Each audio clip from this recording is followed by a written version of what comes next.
And this was something I just kind of wondered about because it's something I thought about the previous semester about how we influence our own classrooms. Because typically if you come in and you're in a crappy mood, they're going to get in a crappy mood.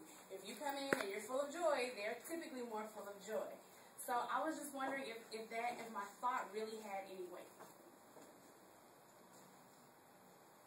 So for my my area of focus was just to determine the effect, if any, my disposition had on my class.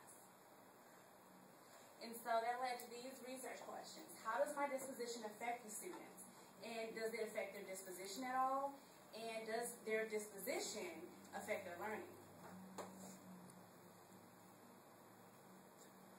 And the variables, of course, my disposition. And then the students' dispositions, because sometimes they'll come in, like I do have one student who was a foster student. Last semester moved around 5 times. This semester she was out 2 weeks while she got readjusted to a new family.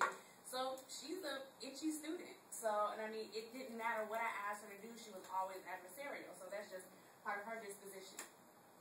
And the recordings. I typically try to record a class using my cell phone.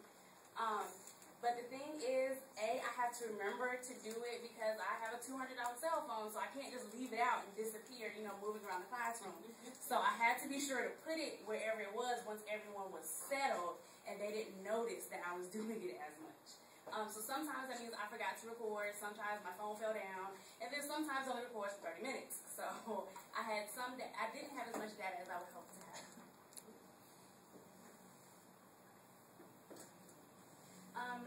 Now, the related literature that I found fell into 2 categories.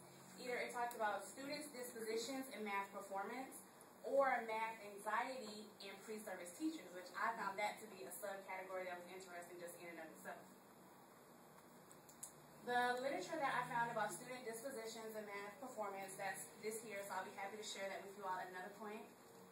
And then these are the articles that I found about math anxiety and pre-service teachers, which was absolutely phenomenal. And this right here by Sloan was the thing that helped me the most. So, what did I do?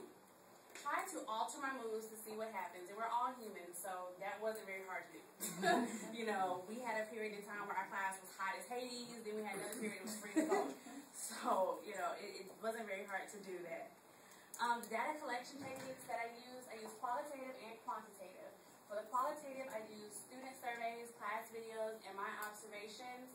And for the quantitative data, I use the student survey data that I gathered, the statistics from it, as well as formal assessment data.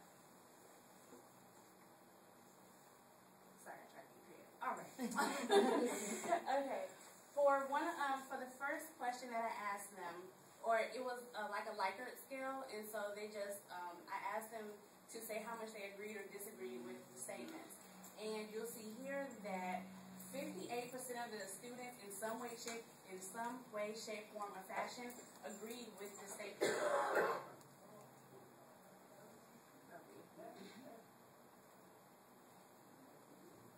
The next thing I had them to answer was my teacher's disposition affects the classroom atmosphere. And again, 70% of the kids agreed with that statement.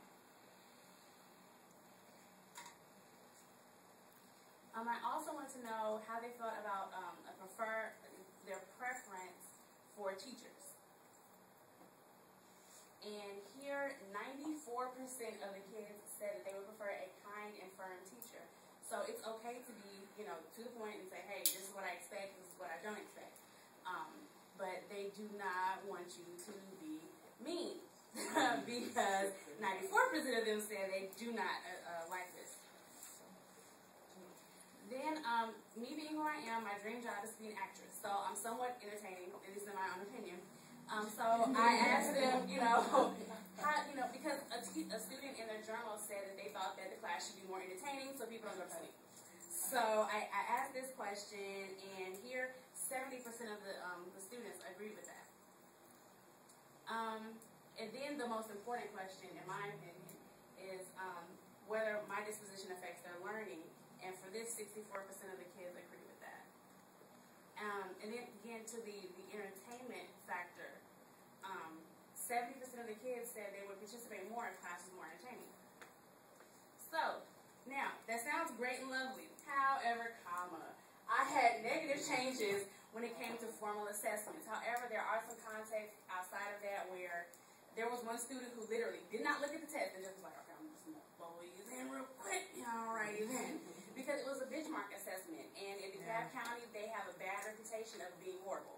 Like, I found mistakes. They were like, well, this one I know. Just get it. Just a bit. Oh, wow. Okay, so what did I learn? Yes, my disposition does influence the students' mood, learning, and participation, as well as class atmosphere. And students do prefer a firm teacher and an entertaining learning experience. So these are the things that I would like to do moving forward. I would like to get more data. There's something for math teachers. There's something called the Math Anxiety Rating Scale, MARS for short. I've been trying to get a copy of one. I haven't been able to find one, but it seems to be really helpful. Mars.